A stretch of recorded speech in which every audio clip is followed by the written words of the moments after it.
ஒரு நாள் சனி பகவான் ஐயப்ப பக்தரை அழிக்க போகும்போது அவரை தடுத்த ஐயப்பன், ஏன் என்னுடைய பக்தரை இப்படி கொடுமை செய்றீங்க அப்படின்னு கேட்க, அதுக்கு சனி பகவான், எனக்கு ஏழை பணக்கார பக்தி உடையவன்னு எந்த பாகுபாடும் இல்லை. 7.5 சனி வரும் காலத்துல உயிர்களை எடுக்கிறதே என்னுடைய வேலை. மும்மூர்த்திகளும் படைத்தல் காத்தல் அழித்தல்னு அவரவர் செயல்களை செய்யறது போல நானும் என்னுடைய கடமையை தான் செய்யறேன் அப்படின்னு சொல்றாரு. அதை கேட்ட ஐயப்பன், சரி, என் பக்தர்களுக்கு என்ன தண்டனைகளை நீங்க கொடுப்பீங்கன்னு சொல்லுங்க, நான் என்னுடைய பக்தர்களுக்கு ஒரு மண்டல அளவுல கடுமையான விரத முறைகளை அனுபவிக்க வைக்கிறேன் அப்படின்னு சொல்றாரு.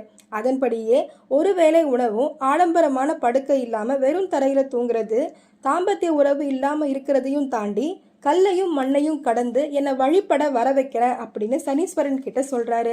அது சனீஸ்வரனும் ஒத்துக்க அன்றைய நாள்ல இருந்து ஐயப்ப பக்தர்கள் மேல சனீஸ்வரன் தன்னுடைய பார்வையை நிறுத்திட்டாரு. இதனாலேயே ஐயப்பனுக்கு மாலை போட்டு விரத முறைகளை கடைப்பிடிச்சு ஐயப்பனை வழிபட்டுட்டு வரோம்.